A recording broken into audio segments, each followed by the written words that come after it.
Okay, so you're listening because you want your English to flow a bit better, right? Mm-hmm. To get past that feeling where you're, building every sentence in your head, translating word by word. That plateau. Yeah, it's really common. Where speaking just feels clunky. Exactly. Like there's this constant translation app running in the background. Right. So that's what we're digging into in this deep dive. Yeah. Actually starting to think directly in English. And that really is the big leap, isn't it? Moving Yeah. from translating all the time to just, well, thinking in English. Yeah. That's what gets you to more natural, more confident speaking. For sure. And we were listening to this great chat on the Speak Smart podcast. The host, SK, and a guest, Perry. Oh, yeah, that was insightful. They had some really good practical strategies for how to actually do this. Mm-hmm. So our mission today is basically to pull out their best tips, the key stuff, to help you start making that mental shift. Because, when we say thinking in English, what does that actually mean? Like day to day? Pari really explained it well, I thought. It's about forming the thought itself in English. Right. Not thinking it in your language and then swapping words. It's like switching your brain over to English mode from the start. English mode, yeah. Yeah. SK used that phrase too. Mm-hmm. And the payoff is you hesitate less. Your English sounds more natural. Definitely.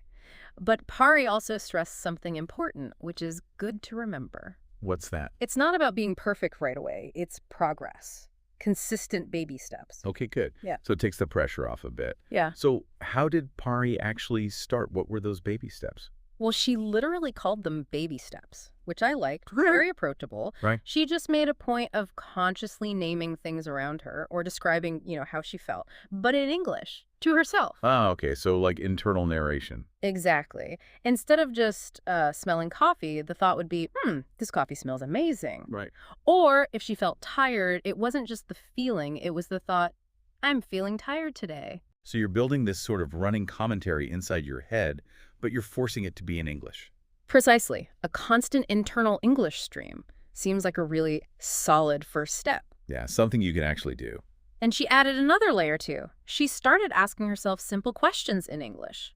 Like what? Just routine things. What do I need to do today? Or what should I make for lunch? Okay. And the key part was she'd answer herself in English too. So starting and finishing these little internal chats in English. Right. I can imagine that feels a bit odd at first, talking to yourself in English in your head. She mentioned that.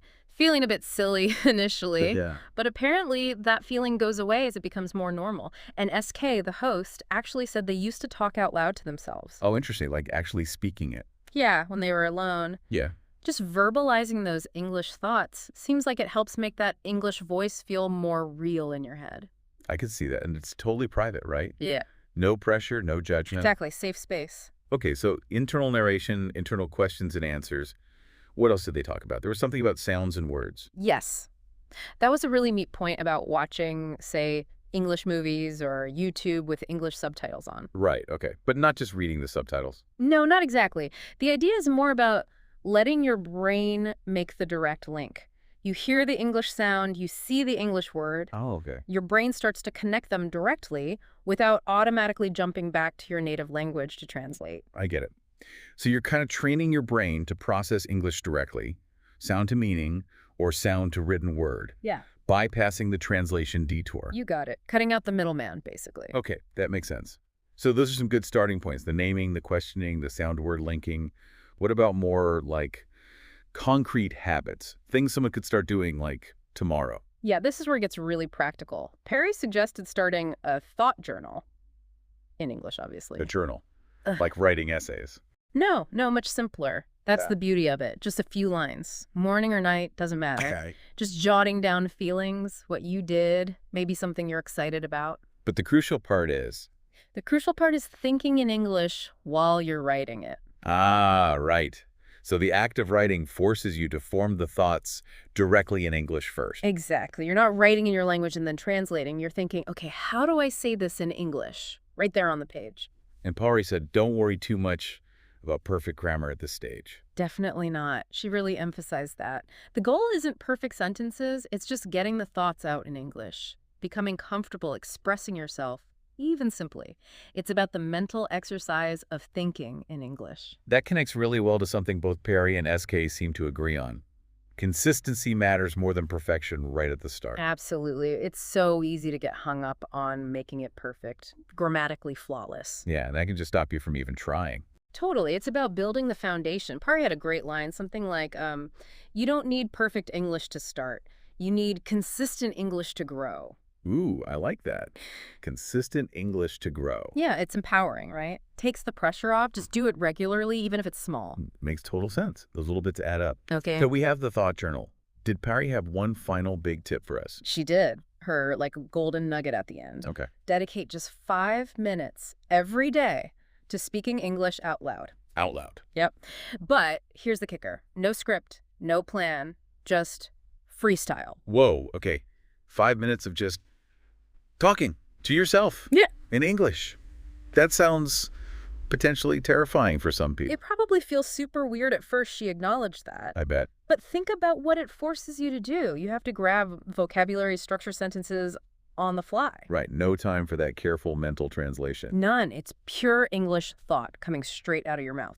And doing that, even for 5 minutes a day, builds serious confidence and fluency over time. It's like taking that internal English voice you've been practicing with the journaling and the questions and actually giving it a voice. Yeah. Practicing the speaking part while still doing the direct English thinking part. Exactly that. It really connects the internal thinking to the external speaking. Yeah. Very powerful. Okay. Wow. So recapping the main ideas then. Thinking in English is all about processing directly, cutting out translation.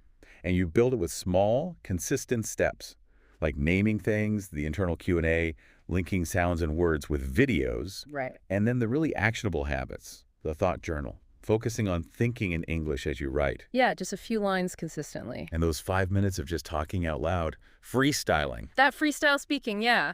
Both those habits really drive home that point about practice over perfection. Totally. Just making English a regular part of your internal world and your external expression too. Well put, integrating it.